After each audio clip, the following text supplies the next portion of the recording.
Hey everyone, welcome back to the Coach Carter 2K8 Career Legacy Mode. Last episode, Coach Carter received his first win at the collegiate level, beating the Belmont Bruins off of a game winner from David Giles. Now, this episode we will focus on the tough offensive opponents we'll be facing in the next few games. Take Northwestern State. They're led by Dorenzo Bolton and Tyus Worley. Dorenzo Bolton is one of the top scorers in the NCAA right now, as he's averaging over 20 points per game. He, of course, is not the only one that can light it up on this team, however, as they are first in their conference, the Southland Conference. They are first in that in scoring points per game as a team.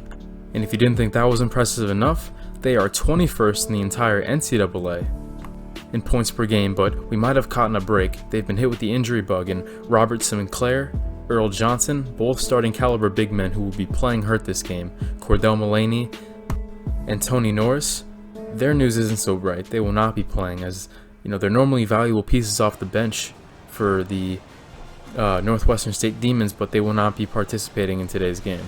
Starting in place due to all the injuries is Jos Lewandowski, who is originally from Croatia, a 6'6" wing.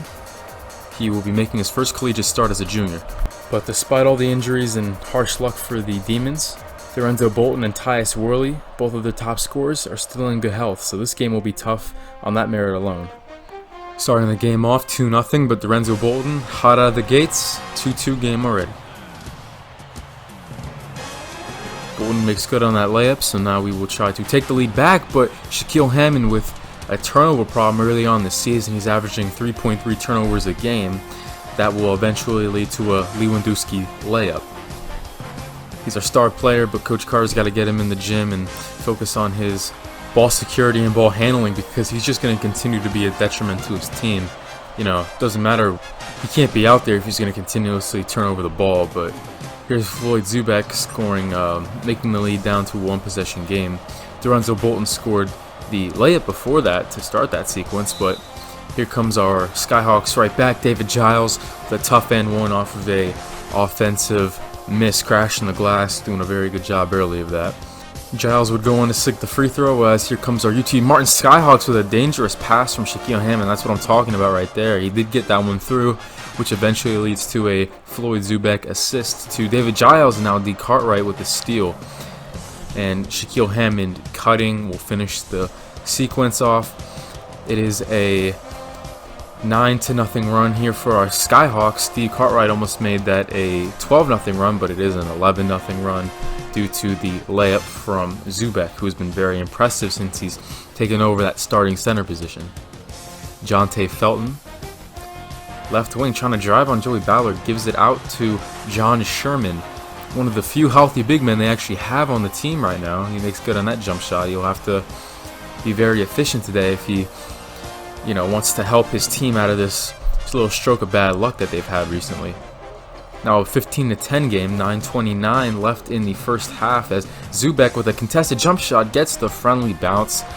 Zubek very efficient so far this game, and D. Cartwright doing a good job being a facilitator. Not only just a facilitator, however, as he's a pest on defense, getting another steal here early and assisting it, throwing that one into Shaquille Hammond. I haven't been talking about that a lot, but D. Cartwright's shot has really been struggling here early on in the early stages of the season.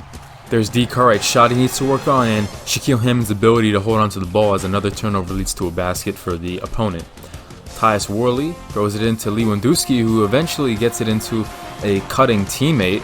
That'll cut the lead to one, as Lewandowski, the Croatian, gets an assist there.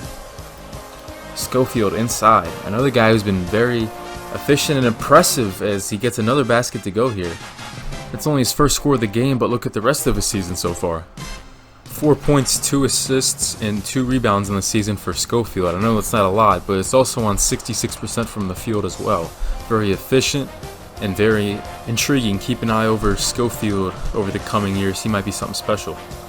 Speaking of Schofield, now here is a dish down to the baseline from Dwight Easley, freshman to freshman connection right there. And here's another young player at the line, Marcus Saunders, who makes it a 2-possession game here. 24-20, the good guys are up. 3.5 minutes to play. Nice hustle from Schofield, but in all the confusion, it eventually leads to a layup for the backup guard, Ian Maldonado. 26-22 game here. Dwight Easley throws it over to Davion Bias, who gets a screen from Schofield, who also crashes the glass on the play. Very good start for Schofield. He has 6 points in the first half on 3 of 3 shooting. Malik Cohen gets Joey Ballard up in the air with a pump fake. Very uncharacteristic from Ballard indeed, as he normally doesn't not bite on those types of plays, him being an above average defender, but he does get faked out that time, and at the half we're only up by 1 possession. Coach Carter is very happy with our performance so far, but despite the offenses, neither team has even made a 3 yet. Not only have the Demons not made a 3-point attempt yet, they also have not even shot a free throw yet. Our Skyhawks are playing a very composed and efficient game here, but Coach Carter probably does want to see some fouls, because that means that we're being aggressive and trying to steal the ball on fast break attempts and going over the back maybe on some rebounds. I know it sounds crazy, but you almost want to see some fouls, so they'll probably try to be more aggressive in creating turnovers in the second half. Zubek led us in scoring in the first half with 8, but here comes Jonte Felton drawing the and one, picking up where the Demons left off, continuing the hot run. You see the body language from Easley, definitely didn't think he fouled him. Tyus Worley on the break throws it over to Felton once again, who has 5 quick points to begin the second half. The Demons are up by 3 here, throwing it over to Easley, to Ballard in the corner. Joey Ballard, of all people, gets our first 3-pointer of the game. Very odd to say, but Joey Ballard is actually impressing from the 3-point line early on this season, and as he gets an assist over to Shaquille Hammond. In 5 games, Ballard is 4 from 8 from downtown. He might need to take a little bit more. But due to the pressure, Jonte Felton has an easy layup. No! What's this? Floyd Zubek draws a charging foul. Just another example of the little things he brings to this team. Definitely providing some momentum back in our direction. We're now up by 3 as D. Cartwright hangs but cannot finish the easy layup. Unfortunately, Lewandowski leading the break throws it over to Malik Cohen, who gets the Devils' first 3 of the game. Some bad luck, as Giles had a chance to maybe reject that or at least get a good contest, but the ref got in his way. A stroke of bad luck for us now here, as D. Cartwright attempts the 3 from the top of the key off the left iron. Here comes Malik Cohen throwing it up to Lewandowski. I'm surprised Ballard did not pick that pass off. That was a very easy steal, but he just could not corral it. Hammond forcing another bad pass, and here comes the Demons, who they're showcasing finally how they can put up points in a hurry. We're now down by 5 here early on in the second half, as Malik Cohen finishes off that fast break with a 2-handed flush. Shaquille Hammond coming back, trying to halt this run. Throws it into Sullivan with a very clutch basket there, halting the run indeed, definitely, as it's now just a 1-possession game. Cartwright up top gives it over to Giles on the left wing, who hesitates, hop steps, Ballard again from 3. A beautiful stroke from Ballard here early on in the season. He's 2 for 2 from the line in this matchup alone. Now here is Tyus Worley. It's a tie game now. 38 all. Worley throws it into Lorenzo Bolton. A good contest from Hammond. AJ Sullivan will get the rebound. David Giles to Hammond, back-to-back 3s. Yes, that's good. 3-point game, timeout, Northwestern State. John Sherman, the inbounder. Teams like to run this thing where they give it right back to the inbounder, and that's the case here as John Sherman gets the inside bucket to go. A very impressive play call there as he inbounded it, cut right to the basket, like a little give and go off the inbound. Now here's D. Cartwright at the controls. Gives it over to David Giles. Somehow, some way, despite the hot shooting here in the second half, these Demons are still running a zone as they call timeout. A very questionable play call here as man-to-man, the Demons have plenty of on-ball defenders to hang with the UT Martin Skyhawks and man as they go in and out, and now David Giles makes 2 threes in a row. Nice pass from Schofield working the inside-outside game. Schofield driving the paint, giving it right back to Giles. Now it's a 49-40 game. Northwestern State's offense reaching a little bit of an impasse, but a big 3 from Jonte Felton hopefully will revive some of the offense back in this team. Here's David George trying to drive on Shaquille Hammond. He thinks he has a mismatch, but Shaquille Hammond sends that one back. Throws it up to Joey Ballard, who tries to throw it into Giles, but it was picked up by John Sherman. But Jonte Felton tries to come back a little out of control and turns it right back to the Skyhawks. David Giles will finish with a beautiful hesitation, a crossover move. He puts on a little half spin, and finishes with the left hand. A very impressive showing from Giles here today. Giles doing it inside-outside. He's paving the way for Coach Carter's first away win. Northwestern State, their offense has really been struggling. In only the last 5 minutes, they've only scored 3 points as another turnover. Dwight easily leading the break, lobs it up to Joey Ballard with a beautiful finesse layup off of the lob. We are taking over this game now, surprisingly, on Northwestern State's home court. Prather Coliseum, home of the Devils, starting to become a little bit more silent now as it's a double-digit game, 3 minutes to go. Freshman easily on the outside, gives it to Ballard, inside to Hammond, throws it over to Easley, the cutting Easley, who is all by himself in the low block. A beautiful look from Shaquille Hammond, keeping his head up in the post. That's the type of plays he needs to make. The lead has grown to 12, but Tyus Worley from downtown, making it a single-digit game, but more of the same until the final buzzer sounded. It's going to be a 60-51 win here as Coach Carter gets his first away victory of his college coaching career. I'm very proud of the fight that these guys showed, because despite Northwestern State having a very bad game, compared to what they normally do on offense, they average around 70 points, but we limit them to about 20 to what they normally have. We could have just as easily fallen into that. It's so easy in basketball to play down to your opponent, and we didn't do that today. We capitalized on the situation that was handed at us, and I'm sure Coach Carter's very happy about that. Giles and Hammond led the way with 13 points apiece, and despite the turnover problems from Hammond, he did play very, very good defense on Dorenzo Bolton, who normally averages 20. He limited to 6. Now, jumping right into the next game, we got to face Tennessee, who was number 14th in the nation coming into the season. They've been hit with the upset bug a little bit, but this is going to be a very tough game as we are projected to lose this game by about 25 points. So, this is just going to be a very tough game. They're led by all-conference player and NBA prospect Gerard Stafford. They also have guys like Oliver Rogers, their 6'7" point guard. And they also have a tough 7-footer off the bench named Angel Hernandez. They also have the young scoring wing in Ernie Crawford. This is going to definitely be a long game, but we got to show effort. We got to come out here, and we got to at least try to compete with these guys. 2-2 game here early, as here's Cody Holcomb, the starting power forward, getting on the board. 4-2 game here as Gerard Stafford puts in that free throw, making it 5-2. Cartwright, these Volunteers like to press full court, man-to-man, but David Giles gets a bit of daylight as he rattles that one home. And after a shot like that, you may think that the momentum would have been shifting to our side a little bit. Well, that just wasn't the case. Bill Thompson coming right back off an assist from Oliver Rogers. It's now a 9-5 game. Zubek gets his pocket picked by Oliver Rogers, who slams it down. Tomahawk right hand, timeout Coach Carter. Now it is an 11-5 game. Hammond gets his shot tipped there.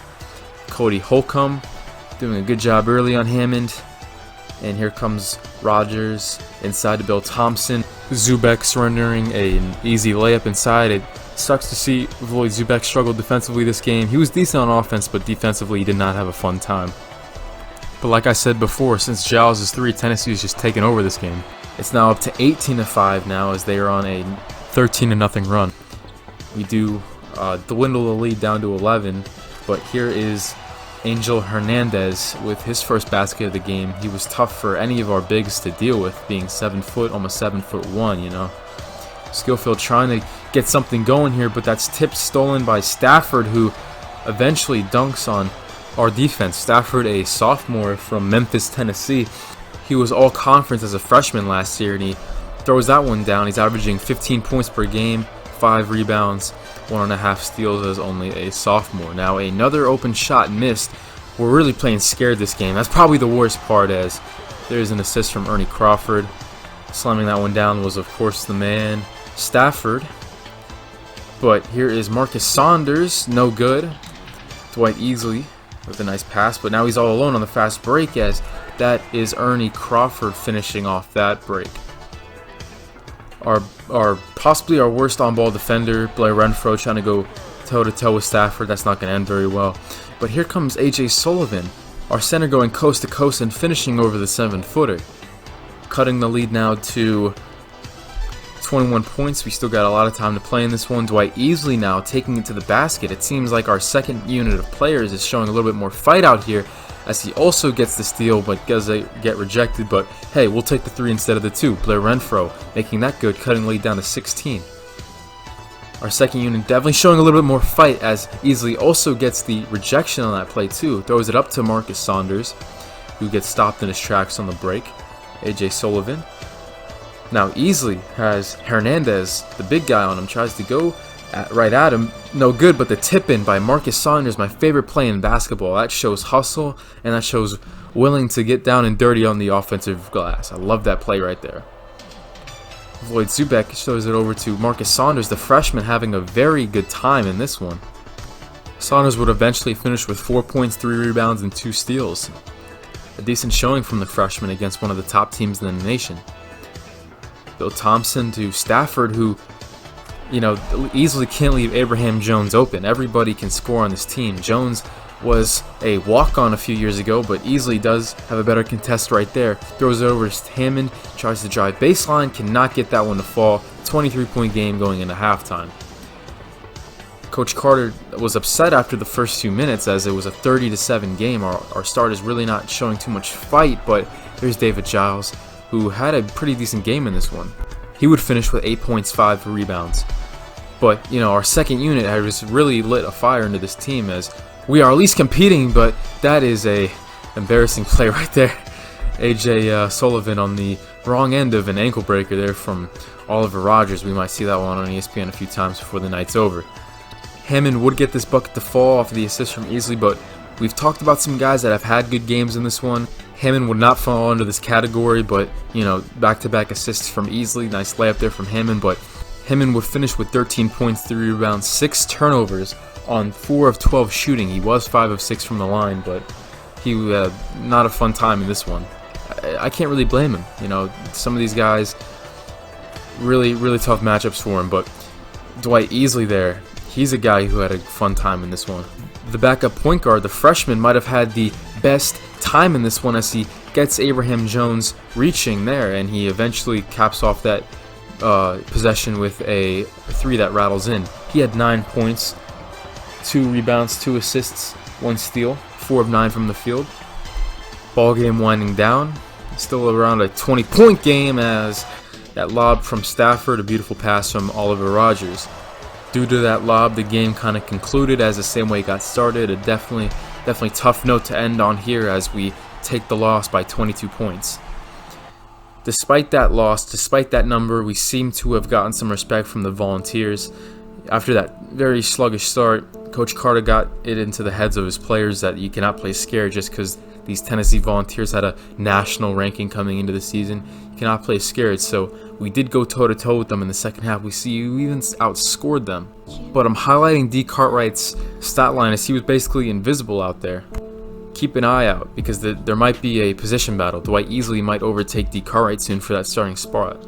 Just because he's a freshman doesn't mean anything. We will wrap this up with some recruiting, as Judd Baldwin. It is now the time for recruits to make their decisions early on in the season. There's about a week time frame. Judd Baldwin will most likely make his decision between us and Indiana State here. And Judd Baldwin will sign with the Indiana State Sycamores. Yeah, our number 1 prospect will be playing ball in Terre Haute, Indiana. It's only about an hour and some change from Indianapolis, so that's definitely going to be a tough seeing him playing in another uniform next year. But we replace Baldwin with Neil Young, a 6'5" wing from Cincinnati, Ohio. The only other school going after him is Wofford.